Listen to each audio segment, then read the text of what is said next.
আসসালামু আলাইকুম। সকলকে আমন্ত্রণ আনন্দ টিভি রাতের সংবাদে। আপনাদের সঙ্গে আছি আমি সুমাইয়া আজাদ। টাঙ্গাইলের ঘাটালে অনুমোদন ছাড়াই ওষুধ উৎপাদন করছিল বিটাস ফার্মাসিউটিক্যালস নামের একটি প্রতিষ্ঠান। এমন খবরে প্রতিষ্ঠানটিতে রোববার অভিযান চালিয়ে মালিক জাহাঙ্গীর হোসেনকে ভ্রাম্যমাণ আদালতের মাধ্যমে 1 লাখ টাকা জরিমানা করেন উপজেলা নির্বাহী কর্মকর্তা ও নির্বাহী ম্যাজিস্ট্রেট অঞ্জন কুমার সরকার। অভিযানে নেতৃত্ব দেন র্যাব 12 সিপিসি 3 টাঙ্গাইলের ভারপ্রাপ্ত কোম্পানি কমান্ডার সহকারী পুলিশ সুপার এরশাদুর রহমান। গাইবান্ধার গোবিন্দগঞ্জ থেকে প্রথম দফায় বাসযোগে কুমিল্লাতে পাঠানো হলো 33 জন কৃষক। চলতি বড় মৌসুমে বৃহত্তর রংপুর অঞ্চল থেকে দেশের বিভিন্ন স্থানে ফসল কাটার শ্রমিক সংকট মেটাতেই এমন উদ্যোগ। রবিবার রাতে উপজেলা পরিষদ চত্বরে উপজেলা প্রশাসন ও কৃষি সম্প্রসারণ অধিদপ্তর আয়োজিত সংক্ষিপ্ত এক অনুষ্ঠানে উপস্থিত থেকে কাজের শুভ উদ্বোধন করেন উপজেলা নির্বাহী কর্মকর্তা আবু সাইদ। এ সময় উপস্থিত ছিলেন সংশ্লিষ্ট কর্মকর্তাবৃন্দ। চট্টগ্রামের বাঁশখালীর গন্ডামারা এলাকায় কয়লা বিদ্যুৎ কেন্দ্রে পুলিশের গুলিতে নিহত রাকিব হাসান রনির গ্রামের বাড়ি চুয়াডাঙ্গার মিনহাজপুরে চলছে শোকের মাতম। গেল রাত 2টার দিকে তার মরদেহ নেওয়া হয় নিজ গ্রাম মিনহাজপুরে। নিহতের মরদেহ দেখতে ছুটে আসেন গ্রামের শত শত নারী পুরুষ। এ সময় স্বজনদের কান্না ও আহাজারিতে ভারী হয়ে ওঠে চারপাশ। এ সময় হত্যাকারীদের উপযুক্ত শাস্তি ও ক্ষতিপূরণ দাবি করেন রনির পরিবার ও স্থানীয়রা। কুমিল্লায় দিন দিন বেড়েই চলছে করোনা ভাইরাসে আক্রান্ত হয়ে মৃত্যুর সংখ্যা। জেলা সিভিল সার্জন কার্যালয়ের হিসেব অনুযায়ী রোববার পর্যন্ত গেল 24 ঘণ্টায় সংগ্রহ করা হয় 555 জনের নমুনা। এর মধ্যে রিপোর্ট আসে 170 জনের, আর 170 জনের মধ্যে 44 জনই আক্রান্ত হন করোনায়। শনাক্তের হার 25.9%। একই সময় কুমিল্লাতে করোনায় মৃত্যু হয় 3 জনের। নোয়াখালীর কোম্পানিগঞ্জ উপজেলা আওয়ামী লীগের সাধারণ সম্পাদক ও ইউনিয়ন পরিষদ চেয়ারম্যান নুরুন নবী চৌধুরীকে রড দিয়ে পিটিয়ে ও পায়ে গুলি করে আহত করেছে একদল সন্ত্রাসীরা। সোমবার বেলা 11টায় বসুরহাট পৌর এলাকার 3 নম্বর ওয়ার্ডের মাস্টারপাড়া এলাকায় এই হামলার ঘটনা ঘটে। পরে স্থানীয়রা উদ্ধার করে প্রাথমিক চিকিৎসা শেষে তাকে উন্নত চিকিৎসার জন্য ঢাকায় পাঠায়। ঘটনার সত্যতা স্বীকার করেন নোয়াখালী পুলিশ সুপার আলমগীর হোসেন। পাবনার কৃষ্ণপুরে ডিবি পুলিশের অভিযানে ভ্রাম্যমাণ আদালতের মাধ্যমে সিলগালা করে দেওয়া হলো একটি অবৈধ ওষুধের কারখানা। উদ্ধার করা হয় বিপুল পরিমাণ শারীরিক উদ্দীপক সিরাপ, লজেন্স এবং এসব তৈরির বিভিন্ন সরঞ্জামাদি। এ সময় হাতে আটক করা হয় 3 জনকে। পাশাপাশি কারখানাটির মালিককে জরিমানা করা হয় 2 লক্ষ টাকা। এছাড়াও প্রদান করা হয় 15 দিনের সশ্রম কারাদণ্ড। জরিমানা অনাদায়ে 15 দিনের কারাদণ্ডাদেশও প্রদান করেন ভ্রাম্যমাণ আদালতের নির্বাহী ম্যাজিস্ট্রেট সাইফুল ইসলাম। আপনারও কি সরকারি ভাতা প্রয়োজন? বিষয়টি ঠিক এমনই বিজ্ঞাপনের রূপ নিয়েছে টাঙ্গাইলের গোপালপুরে, যেখানে বয়স্ক, বিধবা ও গর্ভবতী ভাতা পাওয়া যায় 6000-এ। পানির অপর নাম জীবন, তাই টিউবওয়েলের ক্ষেত্রে রয়েছে 1000 টাকা ছাড়। তবে গৃহহীন হলে গুনতে হবে পাক্কা 20,000 টাকা। টাকা ছাড়া গোপালপুরে মেলে না কোনো সরকারি সেবা।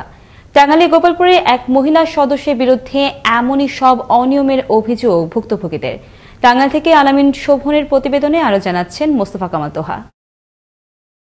টাঙ্গাইলের গোপালপুরের মির্জাপুর ইউনিয়নের সংরক্ষিত মহিলা মেম্বার নাসরিন কামালের বিরুদ্ধে টাকার বিনিময়ে সরকারের বিনামূল্যে দেয়া বয়স্ক ও বিধবা ভাতা, সোলার টিউবওয়েল সহ গর্ভবতী প্রতিবন্ধী ভাতা দেবার অভিযোগ করেছেন ইউনিয়নটির জোতাতলা গ্রামের হতদরিদ্র বাসিন্দারা। আবার বছরের পর বছর পার হলেও টাকা দিয়েও অনেকেই পায়নি সুবিধাবঞ্চিতদের সরকারি এ কার্ড।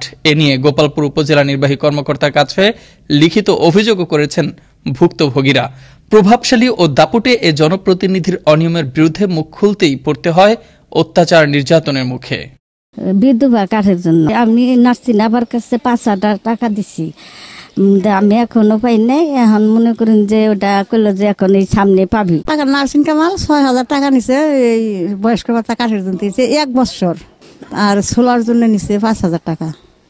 ওই হারে নাই, খালি কয় দিম তাতে এখন পর্যন্ত ওই হারে নাই। সোলার জন্য টাকা নিছে, সোলার দিছে, অবশ্য টাকা নিয়ে সোলার দিছে।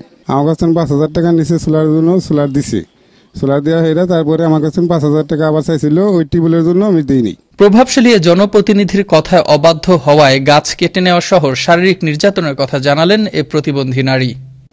গাছ কেটেছে, সম্পূর্ণ গাছ কেটেছে, আছে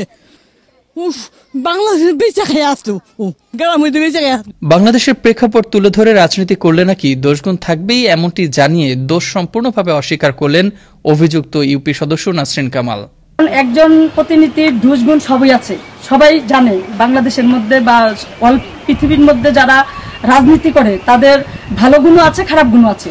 2-1 জন লোক সুবিধাবাদী, সুবিধার মতো তারা তাদের মন মতো কিছু হয় না বিদা মিথ্যা অভিযোগগুলো লিখেছে, এগুলো সম্পূর্ণ মিথ্যা কথা। এদিকে একাধিক অভিযোগ প্রাপ্তির কথা স্বীকার করে তদন্ত সাপেক্ষে কঠোর ব্যবস্থা নেওয়ার কথা জানালেন উপজেলা নির্বাহী কর্মকর্তা।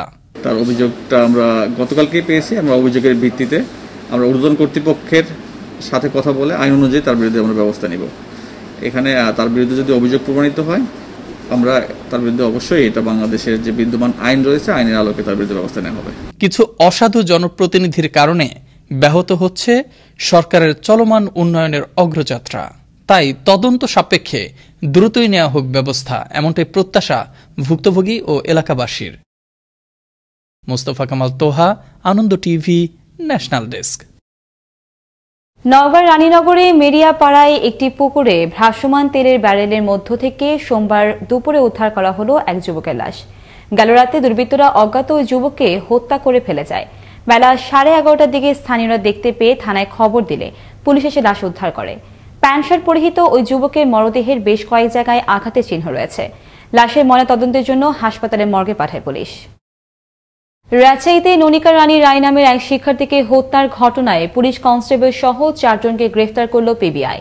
গেল রোববার নাটোর থেকে পুলিশ সদস্য নিমাই চন্দ্র সরকার ও রাজশাহী নগরী থেকে বাকি 3 জনকে গ্রেফতার করে পুলিশ ব্যুরো ইনভেস্টিগেশন।